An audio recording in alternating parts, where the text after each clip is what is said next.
everybody, welcome back to my channel. Kaylin here, and this is the very first episode of the Our Homeschool Life series. This is my 5th season here, and I have been documenting my homeschool journey every year for 4 years, this going into my 5th year. So we've been homeschooling for 6 years. I have a 3rd grader, a 1st grader, and a kindergarten or a preschooler. So this is going to be an interesting season because we are going to start road schooling here in the next couple of weeks.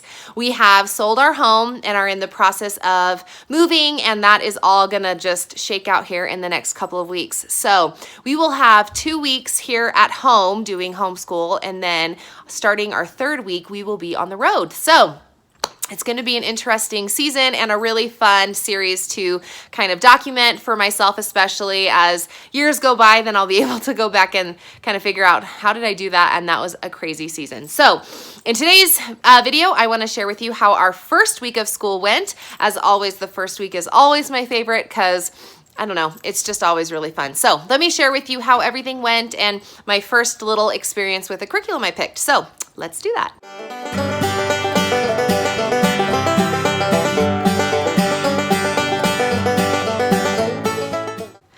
Okay, so this video, if you've never watched any of my homeschool journey or my homeschool life series, essentially what I do every couple of weeks is I just jump on and talk about what's working and what's not, and kind of like a homeschool update. Kind of for myself, it's a fun like vlog, and also for those of you who are out there homeschooling and are in the thicket of it all, it's an encouragement to you because this is like real-time documenting how the curriculum's working, and you just never know what's going to come up. So as I mentioned before, we will be road schooling, so there's going to be a whole lot of exciting stuff and you will not want to miss it. So make sure you subscribe to my channel here, and you can also follow me over at Full Purpose and Heart on Instagram, and you can kind of get more of just the day-to-day nitty-gritty stuff about my life there. So anyway, so let's talk about it. First and foremost, this is the first year that I made my kids like little checklists spiral bound. In years past, I've always just printed them off week to week and put them on a clipboard for my kids to use. But since we're going to be leaving home, I decided that I wanted to have them spiral bound. So I printed off 36 weeks for each of my kiddos, took it to a office supply store, had them coil bind it for me, and then I also put like a front cover on it and the back cover on it, just so that it would be a little more durable. And let's be honest, office supplies always make me happy. I also kind of updated it this year, so I still have my rainbow color ones, but for my daughter this year, you can't really tell in this lighting, but I kind of made it more of like a C, I guess. I don't know. It's just these like kind of pastel-y colors. And I changed this up top too for her. Now, I did that for 2 reasons. One, because she's a girl and I only have one girl, so I wanted it to be fun. And I love experimenting with color palettes. But number 2, because now I can easily identify whose is whose really quick when I'm filling them out or checking to make sure that they've done all of their work. Now, the whole purpose of having these is because I want to teach my kids just to check lists off and get things done. My husband is not a list checker by nature, and I am. And I know that by implementing this in our schoolroom doesn't necessarily mean I'm going to raise list checkers, but it's just helpful for me, and I'm hoping to teach them that when you write a few things down of what you need to get done, it can help you kind of power through and get things done. There's tons of studies about making lists and that stuff, so this isn't just like a Kaylin thing, but my son he goes both ways. He's the 3rd grader, and some days he'll like make lists himself and his like to-do list. But when I printed these off, he was like, I don't like checking boxes off. So this week was a little bit rough, but I do have these available on my Teachers Pay Teacher shop. They're blank, so you can put in your own subjects and how you want to do it. And I have them for both 4-day weeks and 5-day weeks on my Teachers Pay Teacher shop. So super inexpensive. If you want to grab those for your schoolroom, go ahead and do that. So I'm going to use these to kind of go down the list of the subjects, and I want to just talk about a couple of things, what we're using and kind of how I love it or I don't love it. So first and foremost, I did put on here warm-ups as the first item, and in my perfect dream world, we will have like a warm-up time where we just kind of get our brains moving and do some kind of like puzzle thing or mazes, or not necessarily academic per se, but I know when I was a public school teacher, they would have like a warm-up question and you would kind of get the students to sit down. That's kind of what's in my brain is like, let's get our brains moving. We have morning time school, so it's just an opportunity for us to kind of get in the groove. But as of yet, that is not happening for two reasons. Number one, I don't have a resource that I love to do it. I do have a Draw Right Now book is the name of that book, and I am planning on using it, but currently have not started doing that. The second reason is just laziness. So let's just be honest. Okay, that's that. The second item here is our devotional item. Make sure that you check, I'll put a link in the eye in the sky here for my curriculum video so that you can see all of the curriculum that I've picked and the links for those if you want to look deeper into those. I'm not going to do that on this video for time's sake. So all right, the second one is our devotional, and oh, my happy heart. If you were watching me on Instagram, I did put a couple of posts on Instagram about this because in years past, I've always tried to like figure out a good flow for devotional, and I never figured it out. Last year, we didn't even do it during our school day. We did it at the end of the day. And so this year, in addition to our Come Follow Me curriculum, which is being done at the end of the day in the evening with my husband. In the morning, we're doing the Word of Life series or devotionals, I think they're called. And oh, I love it so much. Now, the lady that I learned this, or like I learned about this curriculum from, she did it as independent work with her older students, but we are doing it together as a family. So I got a book for my third grader and a book for my kindergarten/first grader. And maybe I'll just start calling her my 5-year-old. That'll be easier for everybody because it's always confusing every time. Okay. Anyway, so my daughter and my son, and we got to do it together, and we talk about the scripture, and we read it, and my son just barely got his own Bible, his very first set of scriptures, and so I gave him some marking pencils, so he marks, and I mark mine, and my daughter has one that's a super old Bible, so she kind of tries to mark it, and it's such a special, sweet, sweet time. So if you're not doing some kind of a devotional study, I highly, highly recommend the Word of Life devotional series.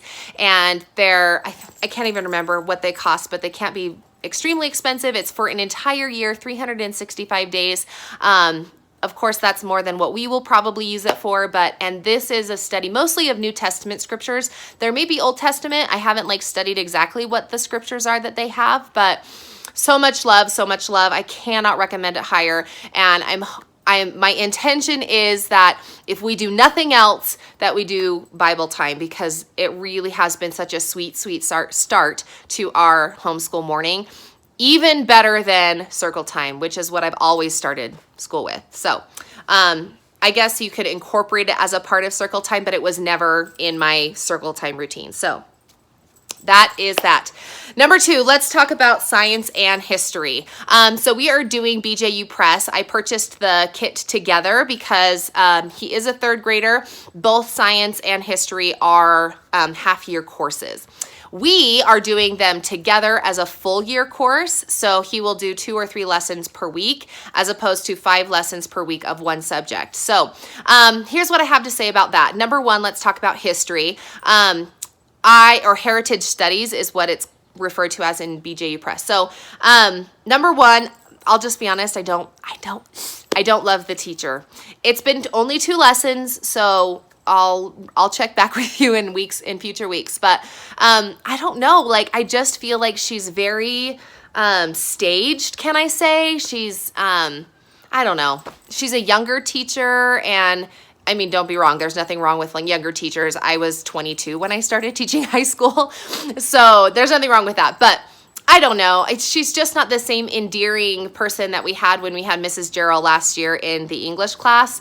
So take that for what it's worth. I did watch her in the sample video that's on YouTube that's released from BJU Press, and I can't remember if I had the same feeling or if I was just giving her the benefit of the doubt. But truth be told, I'm not super impressed. Number 2, in every lesson, this is both true for the history and the science. In every lesson, they have several pages that the student reads independently as a part of the lesson. And I'll be honest, my student is not there yet. So as far as independent work, it's difficult because I need to be with him when that pause in the lesson comes to encourage him to do the reading and so far, I mean, it's been 1 week of school, and I've just learned this, but I've had to, after he finishes the lesson and I'm checking his work, I'll notice that he has question marks in some places, and I'll be like, did you read the work? And he's, and so then I end up reading those pages with him / to him.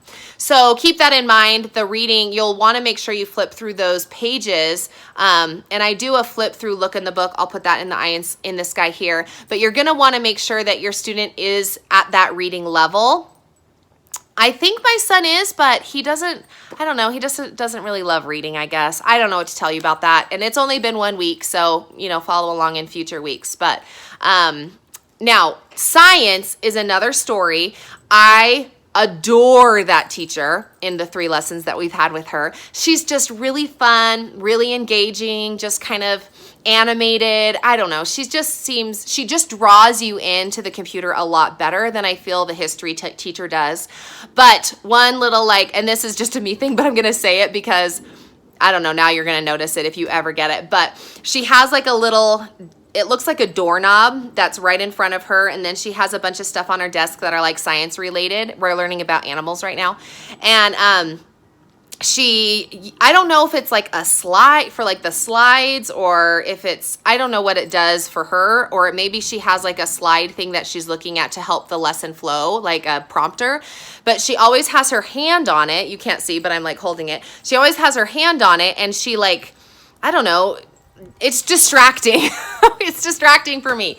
So my son probably doesn't even notice it, and I would never mention it out loud. But I will say that that's my 2 cents about that, is I think it's kind of, I just think it's funny. So, but I do love her, and they do have the reading in addition to that. Again, my son hasn't really jumped into it, although he has jumped into it, read more of the selected text during his lesson than he did with history, probably because he's more interested in the content. They're learning about warm-blooded and cold-blooded animals and non-vertebrae, is that what they're called? Anyway, so that's been good. And then they also have the work text that goes with it, and I don't really have anything to say about that. It's been fine.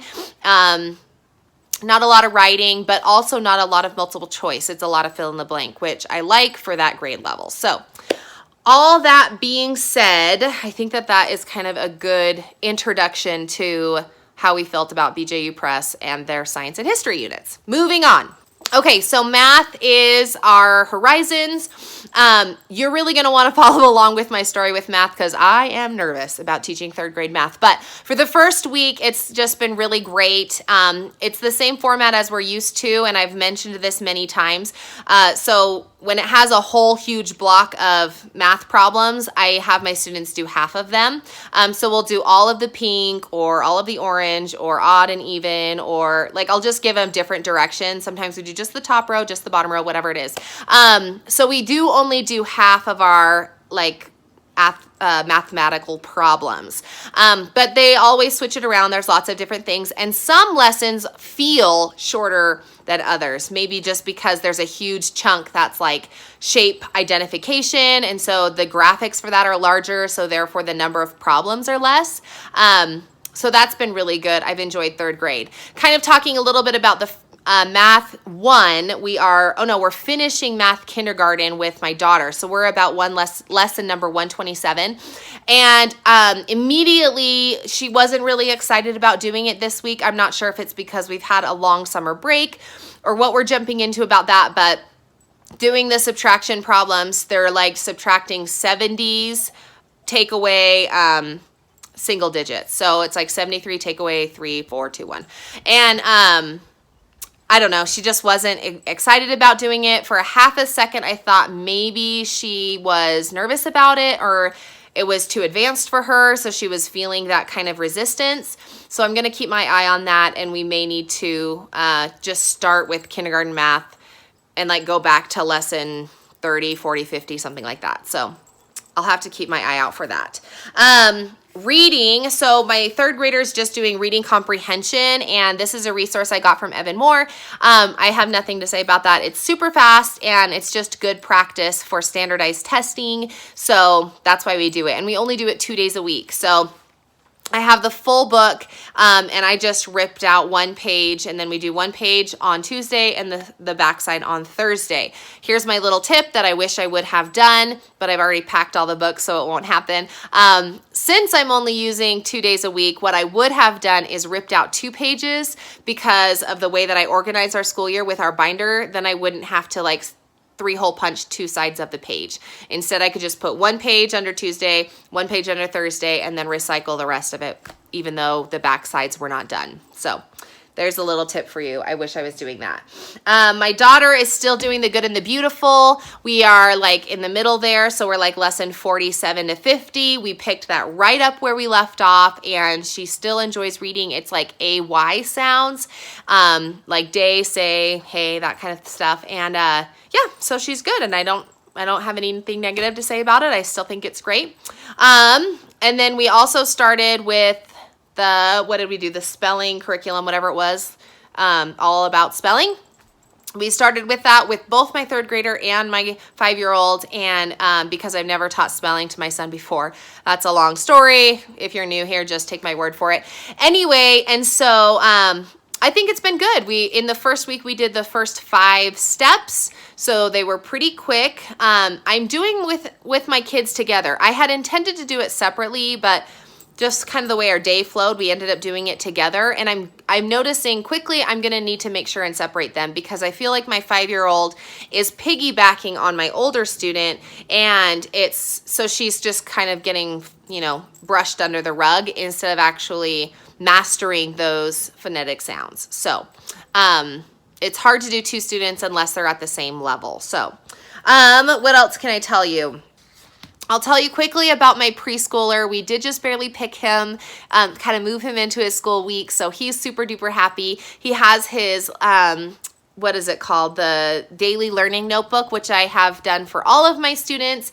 And when I taught preschool with the neighborhood, all of them did it. I'm a huge, huge fan of it. And I'm going to do another video on it specifically. I've talked about it many times, but for those of you who are new or are looking specifically for that, I did just create a resource on my Teachers Pay Teachers page in my shop so that you can have that too. And I'm just a huge, huge advocate for it because it's daily repetition of those simple preschool concepts: letters, numbers, shapes, and some handwriting stuff, so colors and all that kind of good stuff. So make sure you look out for that. But he has loved being a part of it, and it's really fun to see like where they start in writing their name. And even in just 1 week, he's a brand new handwriter. He's my 3rd child, so he's new to the learning world. But even in just 1 week, he's beginning to kind of recognize how to trace. And so we're going to begin, working on making sure those formations are in the right order. But right now I'm just trying to get him see how you can trace these letters. And he just loves that. He thinks it's so fun. And we did the letter 1. So there's a little rhyme that goes like this. I'll tell you. It goes straight line down, then you're done. That's how you make the number 1.